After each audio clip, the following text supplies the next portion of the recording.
So notice how my hair matches my shirt. It wasn't actually supposed to be like this, but due to another bad customer service experience, it is.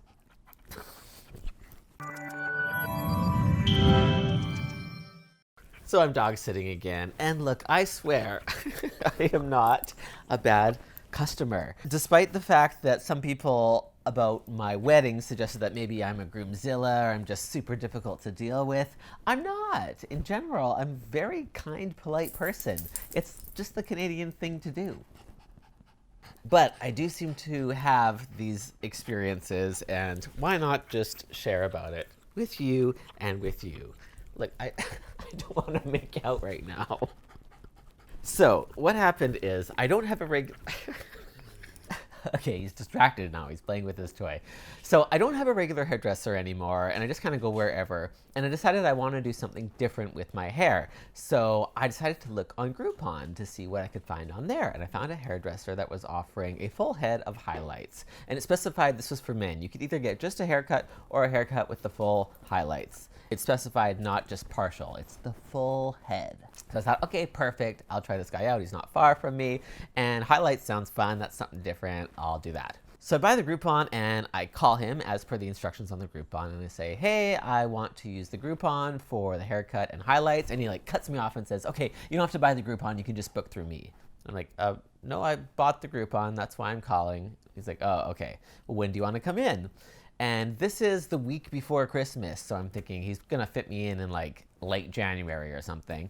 So I said, well, I'll take your first available opening. And he's like, okay, how about tomorrow? So I'm thinking, well, that's odd that he's available, but yeah, that's great. So we book for tomorrow. So I get there and he's not ready for me. And so I say, okay, I'll just go get something to drink at the coffee shop. I go over to the coffee shop and like 3 minutes in, he texts me to say, how long are you going to be? Which seems really odd because I just left and told him I was going to get a coffee and he wasn't done the previous client. So I just wait to get my fancy Christmas drink and walk back over, and he comes over to me and he says, hey, look, I'm still dealing with this client, so it's still going to be a bit longer. I'm like, that's fine. I said it was fine. I went to get a drink. I don't really know why he's making a big deal out of it, but whatever. No problem. Yeah, I'll just play on my phone. And I'm giving you the whole backstory because, like with the wedding, there was a lot leading up to it, a lot of red flags that I just overlooked because nice, easygoing, no big deal kind of guy. So then he's finally ready for me, and I sit down in his chair and I say, okay, well, this is going to be pretty easy because I'm actually thinking about kind of growing out my hair. So I just want it cleaned up, just very simple and basic. And then we'll do the highlights. And he's like, oh, well, you can't get the highlights done because your hair is too short. I'm like, oh, really? And he says, yep, I do foil highlights and your hair has to be much longer than that.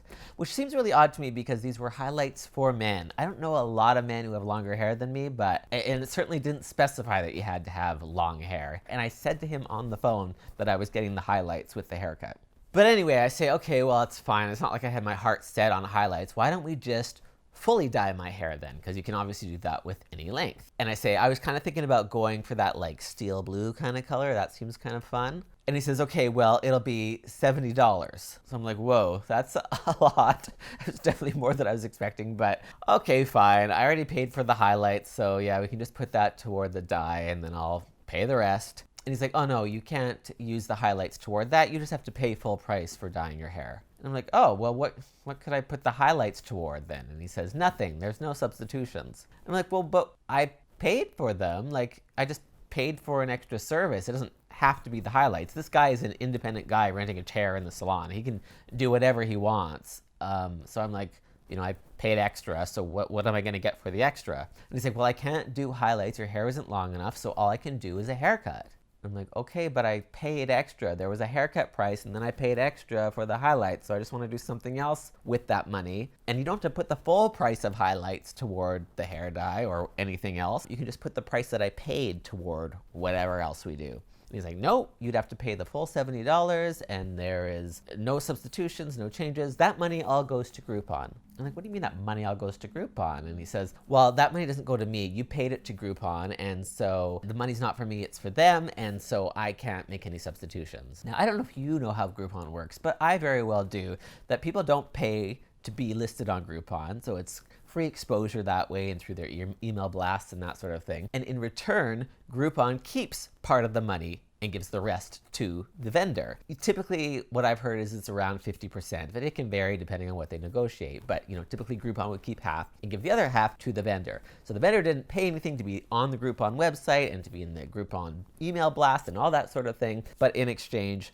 they only get half of the money, give or take. Under no circumstances that I'm aware of would Groupon ever take all of the money, nor would that make any sense. Because why would Groupon offer a haircut and a haircut with highlights offer, but the guy gets 0 from both, or 0 from the highlights? That doesn't make any sense. So he's trying to convince me that Groupon gets all the money and he doesn't, and so therefore he can't make any changes or substitutions, and it's just my own fault for thinking that I could get highlights with my hair this short. And then he says, also, you probably can't make your hair like a grayish blue color. That probably just won't work with your type of hair. And I'm like, what do you mean that won't work? What type of hair do I have? I have dyed my hair many times in the past. Of course it would work. Well, no, I don't think it would work with your hair color and, this and that and excuse. Clearly this guy is not wanting to have me as a customer for whatever reason. And again, I swear, I am pleasant as a peach. I'm not sure how pleasant peaches are, but I was that pleasant. But the whole point of him being on Groupon is supposed to be to attract new customers, and then you wow them with your service so they'll come back again and pay full price and be a regular customer. And this is one of the most competitive fields there is. Literally on this street, there's probably like a dozen hairdressers, like salons with multiple hairdressers inside each salon. So why are you being so incredibly difficult? And as we're having our back and forth, there's a girl 2 seats over with foils in her hair, just with a magazine, but she's just like looking over the magazine at the mirror watching us, just like this is the best drama she's seen, much better than reality TV. I was just waiting for her to ask her hairdresser for a bag of popcorn or something. So anyway, I say to him, look, I'm not prepared to just get a haircut and throw away the extra that I paid for highlights. And as far as I know, Groupon doesn't give partial refunds, but they will do a full refund if I say I wasn't able to get the service done. And he's like, okay, well, tell them you weren't able to get the service done then. I'm like, okay, fine. And I leave. And you know what I do? I walk over to a barber half a block away, pay $12. He cuts my hair right away. It takes all of like 15 minutes because, again, I wasn't getting anything elaborate done. I go over to the drugstore, I get me some bleach and some hair dye, and for a third of the price, I came up with this masterpiece.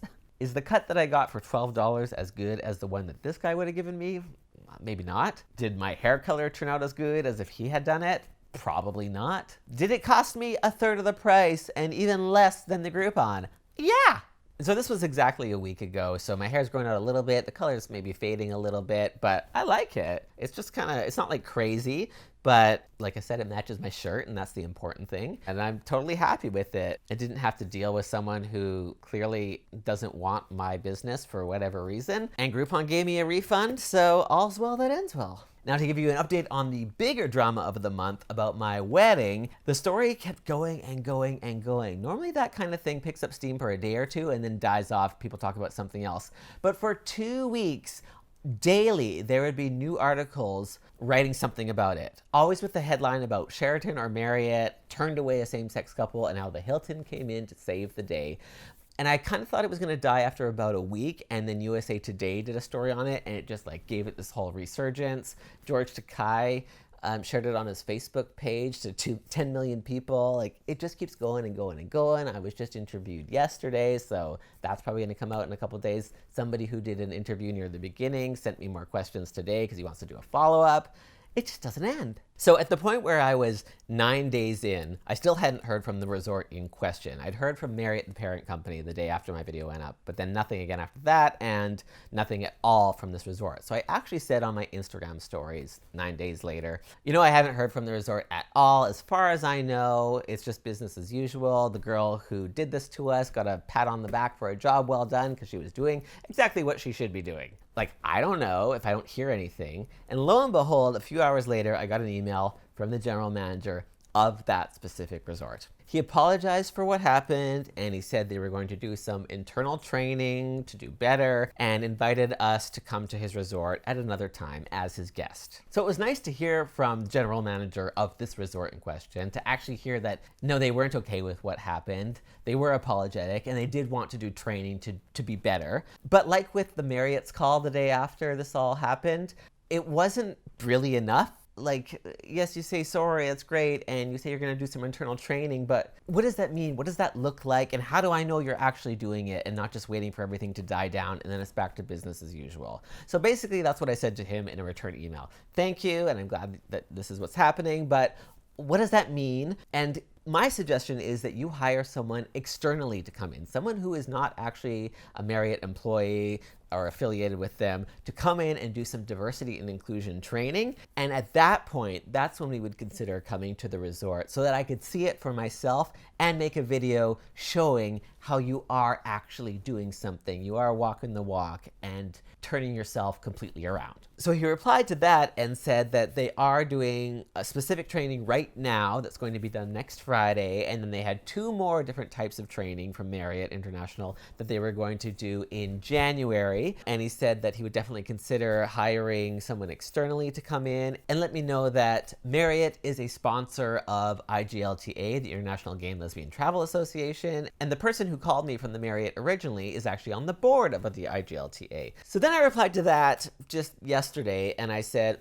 okay, great, thank you so much for actually telling me some more kind of concrete like dates and what's being done, and thank you for considering to bring someone externally, because, you know, again, it's great, but like considering, what does that really mean? But maybe he can't just like commit to that immediately, so fine. And I said, you know, it's great that Marriott's on the board and they're a sponsor, but it's not translating. Like, you can claim to be LGBTQ friendly and claim to do things for the community, but then when something like this happens, this speaks louder, right? You can't just be on the board of something or sponsor something and there we go, our job is done. Marriott's not doing a good enough job of making sure their individual resorts are following this training. If the training is optional, as it clearly has been because they didn't do it until now, how is that effective? Only the resorts, because most of these are franchises, I believe, only the resorts that actually care about diversity and inclusion and care about the LGBTQ community would take a look at these resources. Ones that don't just won't look at them. So this needs to be required for any resort under the Marriott umbrella or with the Sheraton name, that they take these different trainings that are apparently available, because this resort didn't until it was too late. They're being reactive instead of proactive. But that's where we are with that. And I'm sure with the holidays and, you know, the fact that it's been like 17 days now, the story is slowly going to go away. But like I said, I am still getting interview requests or questions sent to me. So who knows? And the damage is clearly done because those stories are out there. A lot of people didn't read the articles probably, but just saw the headlines, so that's bad enough. So hopefully, eventually, this resort will bring in someone external and they'll have me come make a video about it, and we can give them some good PR for learning from their mistakes, because I don't really buy into this whole cancel culture. Like, I believe in calling out things like this when we see them and holding people accountable, but we have to give them the opportunity to do better, to turn things around. I know if I made a mistake and then I apologized for it and actually showed proof that I was trying to change and do better, I would hope that people would give me another chance. So I do want to give this resort another chance, but I just need them to actually show, prove that they're doing something, instead of it just kind of being hidden behind closed doors and asking us to take their word for it. And I did actually ask in yesterday's email as well, like, whose fault was this? Was it the person I was dealing with? Was this what they were told to do by their manager or supervisor? Was this a resort policy? Like, where did this come from, and what's being done about why it was like this in the first place? Like, was this employee reprimanded at all? Like, did they get written up, like a formal official letter or something? Or was it just sort of a conversation of like, oh wow, this is getting crazy on social media, next time the gays call, can you just let them in? Like, where are we at with all that? Not to mention the crazy customer service nightmare that I went through to get to the point of being denied. I also asked about that too, just like, what was with all that? But now you're all updated, and I think I'll just keep going with these like story times or rants or whatever you want to call this moving forward. It won't always be bad customer service experiences, because I don't think I have that many. maybe I do. But also I got things to say about, news and current events, and sometimes I have controversial ideas and opinions. So I just want to share that kind of stuff moving forward. So I hope you will enjoy that and you'll subscribe or stay subscribed. If you've got anything you want to hear me talk about or any questions about anything that I've said, of course, write it down in the comments below. And have a very happy New Year. Bye.